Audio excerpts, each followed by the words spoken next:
Good morning मेरे class 10th के प्यारे बगो लोग, कैसे हैं आप लोग। आशा करते हैं कि आप लोग ठीक होंगे और मन लगा के पढ़ाई कर रहे होंगे। तो बगो लोग, आज हम लोग है ना देखने वाले हैं हिंदी गोधूली भाग 2 गद्य खंड का है ना वीवी ऑब्जेक्टिव देखने वाले हैं बगो लोग। वीवी ऑब्जेक्टिव यानी वस्तुनिष्ठ प्रश्न हम लोग देखने वाले हैं, सीखने वाले हैं बगो लोग। तो आज हम लोग चलेंगे हिंदी का चैप्टर नंबर 1 जिसका नाम है श्रम विभाजन और जाति प्रथा। आज हम लोग इसी का भी ऑब्जेक्टिव करने वाले हैं बगल लोग। तो बगल लोग, आप लोग से निवेदन है ना, या अनुरोध कहिए या फिर निवेदन कहिए कि आप लोग रटिए नहीं, क्वेश्चन को रटिए नहीं, बस आपको क्या करना है, सुनना है ना। जो हम बोल रहे हैं बस आपको सुनते चलना है। हमारा मानना है कि अगर किसी भी चीज़ को अगर ढंग से सुन लिया जाए है ना, तो दिमाग में सेट हो जाता है। तो आप लोग से यही निवेदन है कि आप लोग बस सुनते चलिएगा है ना, और कोशिश कीजिएगा कि इसका जो आंसर है ना, इसका जो आंसर हो, ऑप्शन तो 4 को दिया रहता है, तो इसका जो आंसर हो आप खुद से जवाब देने का कोशिश कीजिएगा है ना। तो इससे यह हो जाएगा कि आप कितना सक्षम है, आप कितना ऑब्जेक्टिव बना पा रहे हैं, ये भी आपका क्लियर हो जाएगा। और जिसमें आपको लगे कि हाँ ये डाउट है, तो उसको क्या कर लेना है कि सुन को उसको याद कर लेना है ना। रटने से नहीं याद होता, सुनने से याद होता। तो कोशिश कीजिएगा सुन को इसको याद कर ले। क्लियर। तो चलिए वीडियो को शुरू करें बगो लोग। तो चलिए देखते हैं बगो लोग, क्वेश्चन नंबर 1 हम लोग देखते हैं। तो चलिए बगो लोग, क्वेश्चन नंबर हम लोग 1 देखते हैं है ना। क्वेश्चन नंबर 1 देखते हैं। और क्वेश्चन नंबर 1 देखने से पहले हम आपको बता देते हैं बगो लोग कि इस चैप्टर में है ना, इस चैप्टर में आपको 2011 से लेकर के है ना, 2011 से लेकर के 2025 तक के क्वेश्चन आपको मिलेगा वो लोग। 2025 तक का है ना क्वेश्चन आपको मिलेगा, तो इसलिए ध्यान से इसको कवर कीजिएगा वो लोग। चलिए तो क्वेश्चन नंबर 1 देखते हैं है ना। पहले आप लोग भी बताइएगा, इसको देखते हैं कौन पहले जवाब देते हैं, कमेंट में जरूर बताइएगा है ना। देखिए कहता है क्वेश्चन नंबर 1, द अनटचेबल्स किनकी है ना रचना है। द अनटचेबल्स किनकी रचना है। तो यहाँ पे देखिए बोलो, आपको 4 ऑप्शन दिया गया है। महात्मा गांधी की है ना, यतीन्द्र मिश्र की, भीमराव अम्बेडकर की, रामविलास शर्मा की। किनकी है बोलो, तो यह है आपका है ना भीमराव अम्बेडकर की है। ऑप्शन नंबर सी हमारा सही हो जाएगा। क्लियर है, सब लोग का सही जा रहा है। तो चलिए क्वेश्चन नंबर 2 का जवाब दीजिएगा। तो बोलो कहता है क्वेश्चन नंबर 2 देखिएगा, हम पढ़ रहे हैं। कहता है किसे बाबा साहेब के नाम से पुकारा जाता है। ये तो सब लोग बता दीजिएगा। देखिए 2024 में पूछा गया था बोलो। कहता है किसे बाबा साहेब के नाम से पुकारा जाता है। तो सबको जानते होंगे, किनको बोलो, तो भीमराव अंबेडकर को। ऑप्शन नंबर बी हो जाएगा। क्लियर है। चलिए क्वेश्चन नंबर हम लोग 3 देखते हैं बोलो। ये भी बहुत अच्छा क्वेश्चन है, 2022 में पूछा गया था है ना। देखिए क्वेश्चन नंबर 3 कहता है बुद्धिज्म एंड कम्युनिज्म किसकी रचना है ना। बुद्धिज्म एंड कम्युनिज्म किसकी रचना है। यह है बोलो आपका भीमराव अंबेडकर की है। ऑप्शन नंबर डी हमारा सही हो जाएगा। अगला देखिए बोले, यहाँ पे सब रचने दे दिया है। देखिए क्वेश्चन नंबर 4 देखिएगा। कहता है हु आर शुद्राज किनकी रचना है। हु आर शुद्राज किनकी रचना है। तो यह है बगल आपका भीमराव अंबेडकर की है। ऑप्शन नंबर ए हो जाएगा हमारा है ना, भीमराव अंबेडकर। चलिए क्वेश्चन नंबर 5 देखिएगा बोलो। ध्यान से आपको सुनते चलना है, सुन को आपको याद कर लेना है। देखिए कहता है क्वेश्चन नंबर 5 कि मानव मुक्ति के पुरोधा, मानव मुक्ति के पुरोधा किसे कहा गया है। तो कहा गया है बगलो आपको है ना भीमराव अंबेडकर को है ना, भीमराव अंबेडकर को। ऑप्शन नंबर सी हमारा सही हो जाएगा। चलिए क्वेश्चन नंबर हम लोग 6 देखते हैं वो लोग। देखिए क्वेश्चन नंबर 6 कहता है, ये भी बहुत अच्छा क्वेश्चन है, 2021 से पूछा गया था। कहता है भारत में जाति प्रथा का मुख्य कारण क्या है। भारत में जाति प्रथा का मुख्य कारण क्या है। तो यह है वो लोग आपका बेरोजगारी है ना। जाति प्रथा का मुख्य कारण क्या है, बेरोजगारी है। ऑप्शन नंबर ए हमारा सही हो जाएगा। चलिए क्वेश्चन नंबर 7 देखिए बोलो। कहता है जाति प्रथा है ना स्वाभाविक विभाजन नहीं है, क्यों। जाति प्रथा स्वाभाविक विभाजन नहीं है, क्यों नहीं है वो। तो क्योंकि ये रुचि पर आधारित नहीं होने के कारण है ना, क्योंकि रुचि पर आधारित नहीं होने के कारण। कहने का मतलब हुआ कि जिस काम में आपको रुचि नहीं है वो काम भी करना पड़ रहा है जाति प्रथा के अनुसार।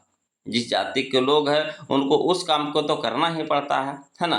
तो इससे भी आपको क्या हो गया, है ना, बेरोजगारी बढ़ी है इसके कारण भी, यानी ऑप्शन नंबर डी हमारा सही हो जाएगा।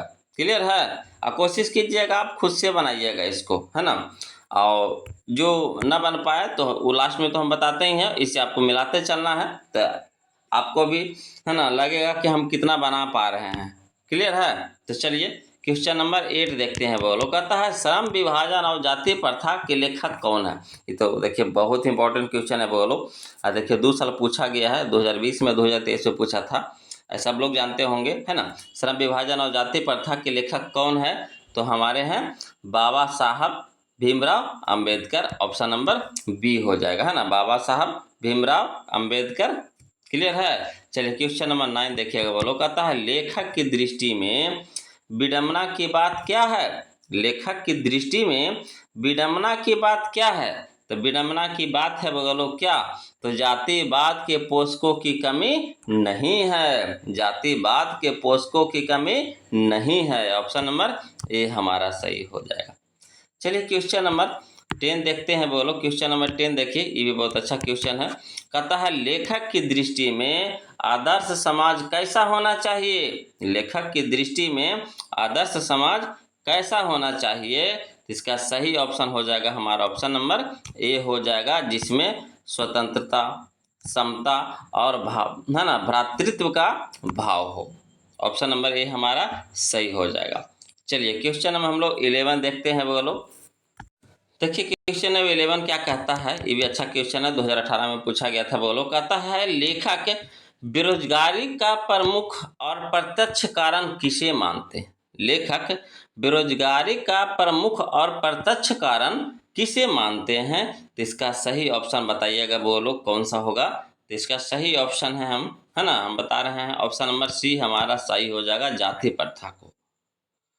किसको, तो जाति प्रथा को। लेखक बेरोजगारी का प्रमुख और प्रत्यक्ष कारण किसे मानते हैं, तो जाति प्रथा को मानते हैं। बोलो ऑप्शन नंबर सी हमारा सही हो जाएगा। चलिए क्वेश्चन नंबर 12 देखते हैं। कहता अंबेडकर की दृष्टि में भाईचारे का वास्तविक रूप कैसा होता है। अंबेडकर की दृष्टि में भाईचारे का वास्तविक रूप कैसा होता है, तो होता है बोलो दूध और पानी के मिश्रण की तरह, है ना, दूध और पानी के मिश्रण की तरह। ऑप्शन नंबर बी हमारा सही हो जाएगा। चलिए क्वेश्चन में हम लोग 13 देखते हैं। बोलो, क्वेश्चन में 13 देखिएगा, ये भी बहुत अच्छा क्वेश्चन है। बोलो, इसमें आपको 2011 से लेकर के 2025 तक के क्वेश्चन मिलेगा। बोलो, क्वेश्चन को रटना नहीं है, कोशिश कीजिए इसको समझने का और सुनने का, है ना, सुन के इसको याद कर लेना है। रटने वाला चीज़ आपको कुछ समय के लिए रहेगा, मगर जब दिमाग में एक बार सेट हो जाएगा ना, तो फिर आप कभी नहीं भुलाइए। एग्जाम तक तो नहीं भुलाइएगा, बाद में तो भूल सकते हैं, मगर एग्जाम तक नहीं भुलाइएगा। तो बस हम लोग को तो एग्जाम की तैयारी करना है, आगे की तो आगे सोचेंगे, है कि नहीं। तो चलिए क्वेश्चन में हम लोग 13 देखते हैं। कहता भारतीय संविधान के निर्माण में महत्वपूर्ण भूमिका किसकी है। भारतीय संविधान के निर्माण में महत्वपूर्ण भूमिका किसकी है, यह है लोग आपका भीमराव अंबेडकर की है। भारतीय संविधान की रचना किसने किए थे, भीमराव अंबेडकर ने किए थे। तो वही कह रहा है कि महत्वपूर्ण भूमिका किसकी है, तो ऑप्शन के हिसाब से आपको बताना है। तो यहाँ पे ऑप्शन नंबर ए हमारा सही हो जाएगा, है ना, भीमराव अंबेडकर। चलिए क्वेश्चन नंबर 14 देखिए। कहता है सभ्य समाज की आवश्यकता क्या है। सभ्य समाज की आवश्यकता क्या है, तो यहाँ पे है बोलो श्रम विभाजन है। ऑप्शन नंबर बी हमारा हो जाएगा श्रम विभाजन। चलिए क्वेश्चन में हम लोग 15 देखते हैं। बोलो, क्वेश्चन में 15 देखते हैं। देखिए कहता है क्वेश्चन में 15 कहता है निम्नलिखित रचनाओं में से कौन सी रचना डॉक्टर अंबेडकर की है। निम्नलिखित रचनाओं में से कौन सी रचना डॉक्टर अंबेडकर की है, यानी ऑप्शन नंबर यहाँ पे कौन सा सही हो जाएगा। बोलो, तो यहाँ पे तो सारा ऑप्शन सही लग रहा है। ये देखिए आपका द कास्ट इन इंडिया ये भी लिखे हैं, है ना, द अनटचेबल्स ये भी लिखे हैं, यू आर दे ये भी लिखे हैं, हु आर सुधराज ये भी लिखे हैं, यानी कह सकते हैं ऑप्शन नंबर डी हमारा सही हो जाएगा, इनमें से सभी हो जाएगा। चलिए क्वेश्चन नंबर 16 देखिए। बोलो, कहता है आधुनिक सभ्य समाज श्रम विभाजन को आवश्यक क्यों मानता है। तो मानता है बोलो कार्य कुशलता के लिए। किसके लिए मानता है, तो कार्य कुशलता के लिए। ऑप्शन नंबर ए हमारा सही हो जाएगा। चलिए क्वेश्चन में हम लोग 17 देखते हैं। बोलो क्वेश्चन में 17 देखिए, बहुत ही अच्छा क्वेश्चन है। कहता है श्रम विभाजन और जाति प्रथा है ना पाठ बाबा साहेब के किस भाषण का संपादित अंश है ना। श्रम विभाजन और जाति प्रथा पाठ बाबा साहेब के किस भाषण का संपादित अंश है। ये तो भाषण है। हम लोग तो जब चैप्टर पढ़े हैं तो उसमें क्या दिया था कि श्रम विभाजन और जाति प्रथा निम्नलिखित में से क्या है, तो ये भाषण है ना। तो भाषण के किस अंश से संपादित किया गया है, तो किया गया है बोलो है ना इनहेलेशन ऑफ कास्ट है ना, annihilation of caste, option number C हो जाएगा। क्लियर है। चलिए क्वेश्चन नंबर हम लोग 18 देखते हैं, ध्यान दीजिएगा। क्वेश्चन नंबर 18 देखिए, कहता है क्वेश्चन नंबर 18 कि प्राथमिक शिक्षा प्राप्त करने के बाद अंबेडकर उच्चतर शिक्षा प्राप्त करने के लिए कहाँ गए। प्राथमिक शिक्षा प्राप्त करने के बाद अंबेडकर उच्चतर शिक्षा प्राप्त करने के लिए कहाँ गए, तो कहाँ गए थे बोलो, इसका कमेंट करके बताइए। तो कहाँ गए थे, तो गए थे बोलो न्यूयॉर्क गए थे। कहाँ गए थे, न्यूयॉर्क, ऑप्शन नंबर सी हो जाएगा। क्लियर है। चलिए क्वेश्चन नंबर 19 देखिए, बोलो कहता है अंबेडकर के चिंतन व रचनात्मकता के लिए प्रेरक व्यक्ति कौन थे। तो ऑप्शन के हिसाब से आपको बताना है बोलो। तो यहाँ पे देखिए बुद्ध हैं ऑप्शन ए में, बी में है कबीर है, और 3 में है ना, सी में है आपका ज्योतिबा फूले है। तो यहाँ पे तो तीनों बोलो है ना अंबेडकर के चिंतन व रचनात्मकता के लिए प्रेरक व्यक्ति थे। तो प्रेरक व्यक्ति में यहाँ पे आपको बुद्ध भी हैं है ना, कबीर भी हैं और ज्योतिबा फूले भी हैं, यानी कह सकते हैं इनमें से सभी हो जाएगा। बोलो ऑप्शन नंबर डी हो जाएगा।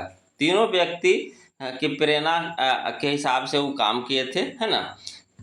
चलिए क्वेश्चन नंबर हम लोग 20 देखते हैं। बोलो कहता है क्वेश्चन नंबर 20, यह बहुत अच्छा क्वेश्चन है। कहता है जाति पाति है ना, जाति पाति तोड़क मंडल भाषण लाहौर में कब हुआ। जाति पाति है ना तोड़क मंडल भाषण लाहौर में कब हुआ, तो हुआ था बोलो 1936 ईस्वी में। कब हुआ था, 1936 ईस्वी में, ऑप्शन नंबर सी हो जाएगा। चलिए क्वेश्चन नंबर 21 देखिए, कहता है श्रम विभाजन और जाति प्रथा क्या है। श्रम विभाजन और जाति प्रथा क्या है, तो यह है बोलो आपका क्या है, तो निबंध है। क्या है, निबंध है, ऑप्शन नंबर सी हो जाएगा। निबंध है ना, निबंध है बोलो, ऑप्शन नंबर सी हो जाएगा। चलिए बोलो देखते हैं क्वेश्चन नंबर 22 देखते हैं। कहता है अंबेडकर के भाषण है ना इनहेलेशन ऑफ कास्ट को किसने हिंदी में रूपांतरित किया। हिंदी में रूपांतरित किसने किया, तो किए थे बोलो ललाई सिंह यादव ने किए थे, ऑप्शन नंबर ए हमारा सही हो जाएगा। क्लियर है। तो चलिए क्वेश्चन नंबर हम लोग 23 देखते हैं। कहता है अंबेडकर का जन्म किस परिवार में हुआ था। अंबेडकर का जन्म किस परिवार में हुआ था, बहुत इंपॉर्टेंट क्वेश्चन है वो लोग देख लीजिए। 2025 में, 23 में है ना, 19 में पूछा गया है। तो हुआ था वो लोग दलित परिवार में हुआ था, ऑप्शन नंबर सी हमारा सही हो जाएगा, दलित परिवार में है ना। चलिए क्वेश्चन नंबर हम लोग 24 देखते हैं। वो लोग देखिए कहता है क्वेश्चन नंबर 24 कि लेखक को इस युग में कहाँ पर विडंबना दिखाई दिया। लेखक को इस युग में कहाँ पर विडंबना दिखाई दिया, तो दिया था बोलो जातिवाद में। कहाँ पे, तो जातिवाद में, ऑप्शन नंबर ए हमारा सही हो जाएगा। चलिए क्वेश्चन नंबर 25 देखिए, कहता है डॉक्टर अंबेडकर के माता का नाम क्या था। डॉक्टर अंबेडकर के माता का नाम क्या था बोलो, तो माता का नाम था भीमाबाई है ना, भीमाबाई, ऑप्शन नंबर डी हमारा सही हो जाएगा। क्लियर है। चलिए क्वेश्चन नंबर 26 देखिए, कहता है डॉक्टर अंबेडकर ने पीएचडी की उपाधि कब धारण की। डॉक्टर अंबेडकर ने पीएचडी की उपाधि कब धारण की, तो किए थे वो लोग 1916 ईस्वी में, ऑप्शन नंबर सी हो जाएगा, 1916 ईस्वी में। चलिए क्वेश्चन नंबर हम लोग 27 देखते हैं। वो लोग सब अच्छा क्वेश्चन है वो लोग। देखिए अगला देखिए 2025 में पूछा गया क्वेश्चन है। कहता है क्वेश्चन नंबर 27 कि the caste in India their mechanism किन की रचना है, तो यह है वो लोग आपका है ना भीमराव अंबेडकर की है, ऑप्शन नंबर ए हो जाएगा भीमराव अंबेडकर। चलिए क्वेश्चन नंबर 28 देखिए, कहता है आदर्श समाज स्वतंत्रता, समानता, भ्रातृत्व पर आधारित होगा। किसने कहा? तो कहे थे वो लोग मैक्स मुलर नहीं कहे थे, ये कहे थे भीमराव अम्बेडकर ने कहे थे, है ना, भीमराव अम्बेडकर ने कहे थे। ऑप्शन नंबर बी हो जाएगा। क्लियर है?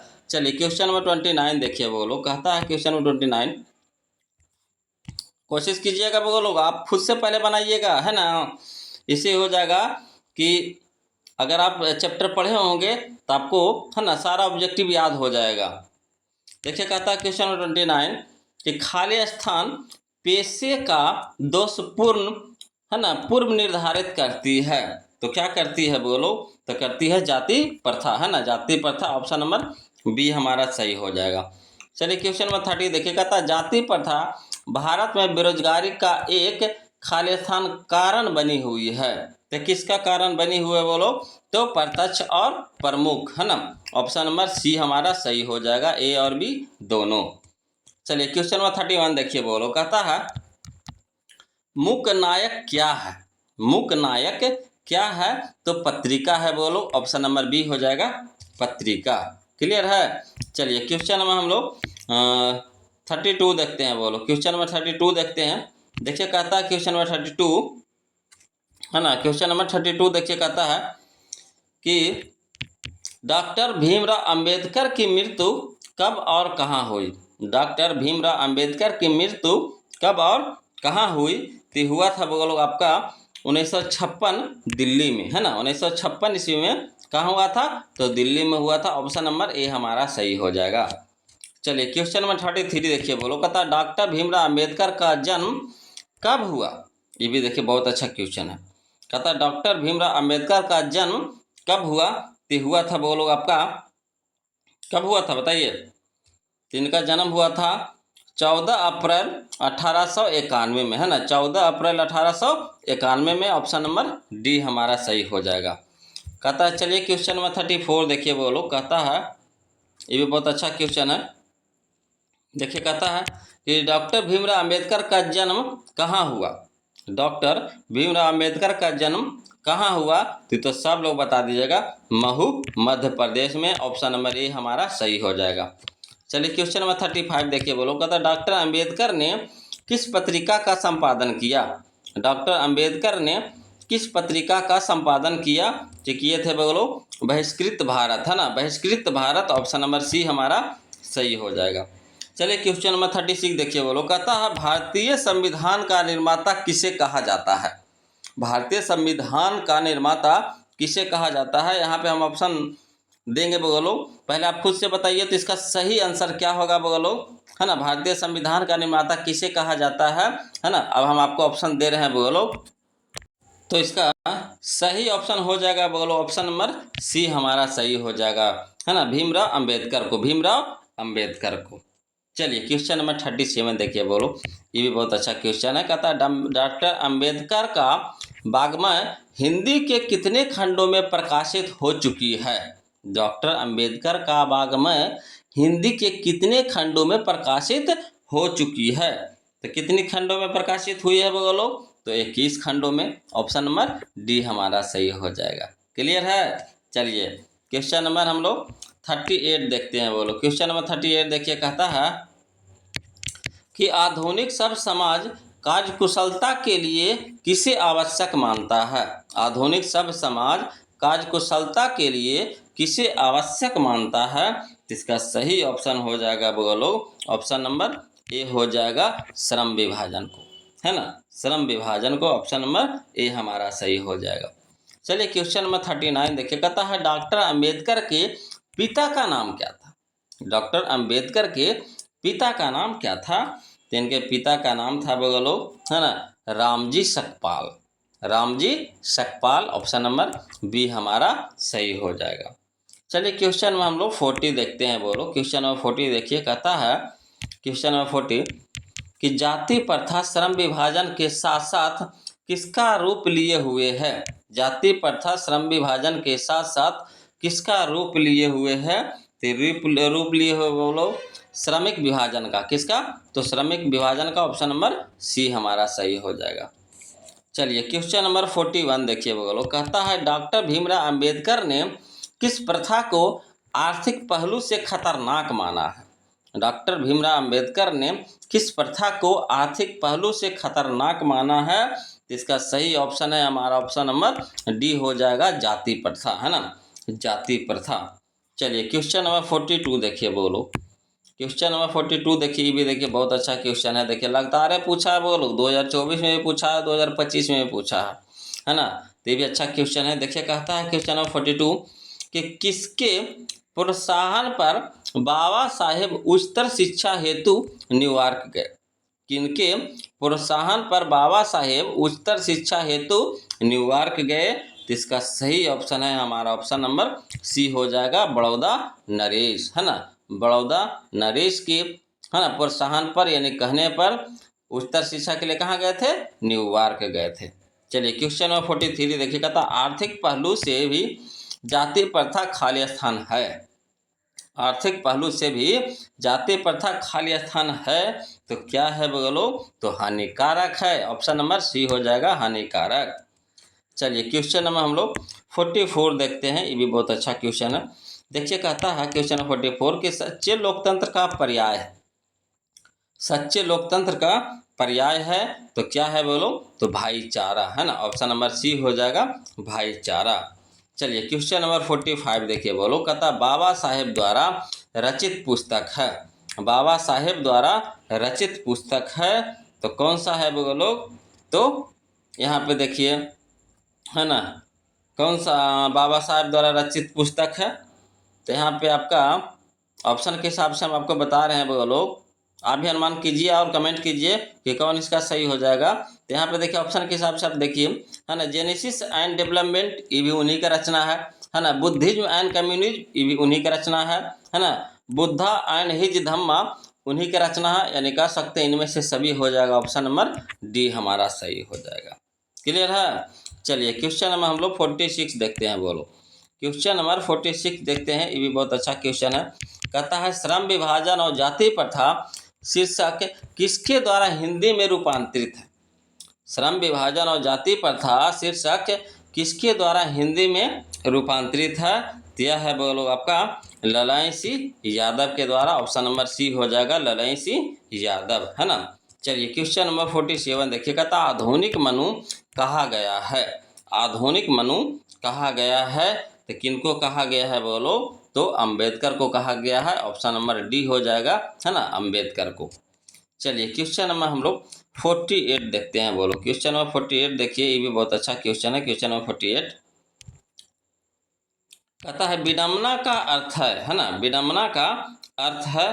तो देखिए विडम्बना का अर्थ होता है उपहास। किसी को आप विडम्बना कर रहे हैं यानी आप उसका उपहास कर रहे हैं, मजाक बना रहे हैं, है ना। तो कहने का मतलब यहाँ पे यही हुआ कि विडम्बना का अर्थ क्या है? तो उपहास है, यानी ऑप्शन नंबर ए हमारा सही हो जाएगा बोलो, है ना। तो बोलो आप लोग से निवेदन है कि जिनको जिनको वीडियो अच्छा लगा है तो प्लीज़ वीडियो को लाइक कर दीजिएगा, शेयर कर दीजिएगा, है ना, अपने दोस्तों के बीच। और जो अभी तक चैनल को सब्सक्राइब नहीं किए बोलो तो प्लीज़ चैनल को सब्सक्राइब कर लीजिएगा। और हाँ, एक ज़रूरी सूचना कि अगर आप मैथ भी पढ़ना चाहते हैं तो ज़रूर कमेंट कीजिए, है ना। हम एकदम आसान वे में और इजी तरीक़ा से मैथ को लेकर के आएंगे आपके लिए, है ना। तो अगर आप कमेंट करते हैं, अगर आप इच्छुक हैं तो हम मैथ को चालू करेंगे, है ना। तो देखते हैं कितने लोग मैथ पढ़ने के लिए इच्छुक हैं, कमेंट कीजिए, है ना। हम आपके लिए सारा बुक का मैथ लेकर के आएंगे। ऑब्जेक्टिव आपका बीबीडी का हो, चाहे टारगेट का हो, चाहे आपका ब्रिलियंट का हो, है ना, जितना भी है सारा को हम लेकर के आएंगे। बस खाली आप हाँ कर दीजिए और कमेंट में यस कीजिए, यस करके भेजिए कि हाँ सर हमको मैथ पढ़ना है। हम आपके लिए टोटल बुक का सॉल्यूशन लेकर के आएंगे, है ना। तो आप लोग से निवेदन है कि प्लीज़ वीडियो को लाइक कर दीजिएगा, चैनल को सब्सक्राइब कर दीजिएगा बोलो। और कोशिश कीजिए जितना से जितना बच्चों को जोड़िए चैनल से, है ना। आप ही लोग को के प्यार और आशीर्वाद की ज़रूरत है बोलो। तो चलिए क्वेश्चन नंबर 49 देखिए, कहता है है ना, ये लास्ट क्वेश्चन है बोलो। कहता भारत की राष्ट्रीय क्षमता, भारत की राष्ट्रीय क्षमता का पूर्ण विकास किसके व्यवस्था में संभव है? भारत की राष्ट्रीय क्षमता का पूर्ण विकास किस व्यवस्था में संभव है? तो यह है बोलो आपका समांती व्यवस्था में, है ना, समांती व्यवस्था में ऑप्शन नंबर सी हमारा सही हो जाएगा, समांती व्यवस्था। तो जैसा हो वो लोग कमेंट कीजिएगा। अगर मैथ पढ़ने के लिए भी इच्छुक हैं तो टोटल बुक का हम मैथ लेकर के आएंगे, है ना, और आपके तरफ से कोई भी बुक हो तो उसका भी नाम लिख करके भेजिएगा, उसका भी हम सॉल्यूशन कर देंगे। क्लियर है? तो हड़बड़ाना नहीं है वो लोग किसी भी चीज़ के लिए, बस आप धीरज से धैर्य बना करके पढ़ते रहिए और कोशिश कीजिए रटिए नहीं, है ना, सुन के समझ के इसको याद कीजिए। तो आज के लिए इतने रखते हैं वो लोग, फिर मिलते हैं हम लोग अगले वीडियो में, तब तक के लिए जय हिंद।